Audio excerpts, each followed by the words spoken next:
Whoever welcomes you welcomes me. Those are words of encouragement. But earlier in the text, Jesus tells his disciples, if you're going to follow in my ministry, that there's some possibilities. And some possibilities might be, you might experience physical danger, imprisonment, or even death. And then he goes on to say it's possible that there might be some social consequences. Your friends will turn away from you, your family might disown you, and you'll become tired, cold, and hungry. And don't be surprised if they don't shut the door in your face. How's that for a recruitment strategy? I wonder how many of us would quickly raise our hand without hesitation. Well, Lord, you said, whatever I face, you'd be there with me, so I'm signing up, and I'm ready to go. It doesn't seem possible that someone would join such a perilous cause, but they did. Beginning with the 12 and thousands afterwards accepted the call of discipleship, and the church was born. What evoked such loyalty then and today? I believe those who stand firm in their faith in spite of trials and testing voices do so because they have seen glimpses of God.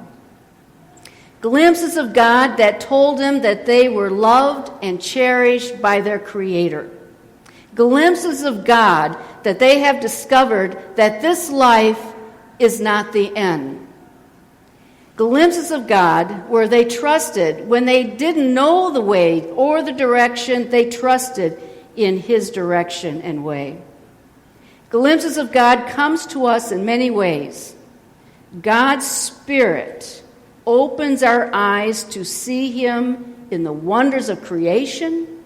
His Spirit opens our hearts to see Him in our brothers and sisters, all people as brothers and sisters, as that hymn between the lessons so perfectly speaks of that. His Spirit opens our minds to understand His Word. We discover in His Word the good that we do is not from our own ability to do good, but God working in us. And that's what St. Paul meant in our second lesson when he speaks about the advantage, the reward you get is sanctification. Now, sanctification means this: becoming what God intends for us to be. It is not a one-time experience, it is a process, it's a movement where more and more we move toward God's ways.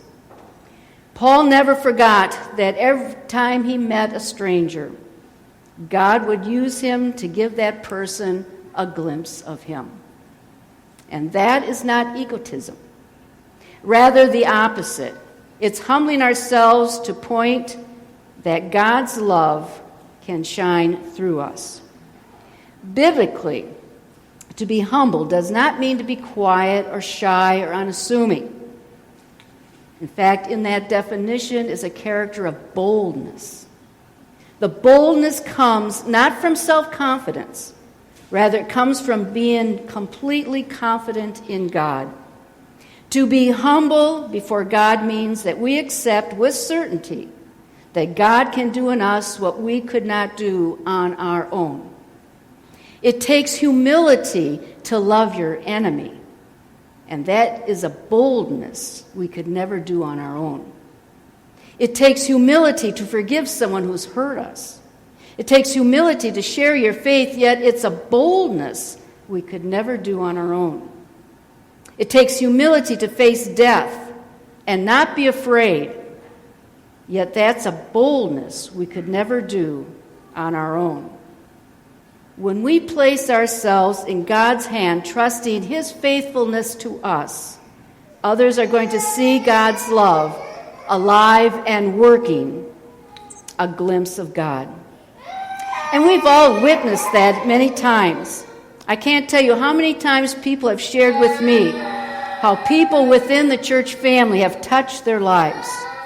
And most recently, I think about Vita Morris and Beverly Profak, how many times people have come up and said how they had inspired their life. Each person here has the same gift that has enabled Christians down through the ages to give a glimpse of God, because each and every one has been given the gift of God's Spirit. Glimpses of God are around us all the time. Folks calling and inquiring on the health of fellow members, taking members to doctor's appointments, serving at the pantry, partnering with other churches, or working and serving with fellow members. Glimpses of God when I see members at worship and I know the struggles that they're facing, the health issues that they're going through, the family crisis that they're working through, the financial problems that are burdening them. Glimpses of God are everywhere. And want you to know that every Thursday at 1:30, there's a group that meets every week to pray for each and every one of you. Glimpses of God. Glimpses of God when I witness the faithfulness of a husband at the nursing home whose wife's been there for years, and she doesn't quite know if he's there and who he is, faithfully there. And his comment is, "She spoiled me for our first 30 years. Now it's my turn." Glimpses of God are everywhere if you and I take time to be attentive to who and what we encounter every day. As we move through the day, ask ourselves, do people see a glimpse of God in my life? Can others feel God's love reaching out through me as I meet people where they're at?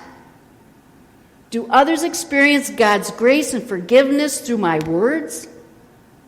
Will others know that God accepts them and values them by the way I interact with them? Maybe you might ask, who am I that others should see Christ in me? Who am I that others should see glimpses of God through me? Maybe it's asking the wrong question. It's not who I am, but whose I am.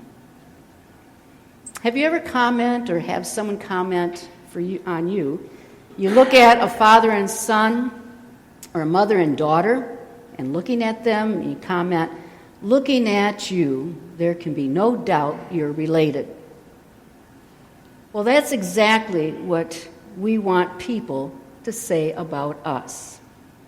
Looking at our lives, there is no doubt you are God's daughter. You are God's son. Here and everywhere, looking at you, and see a glimpse of God. Amen.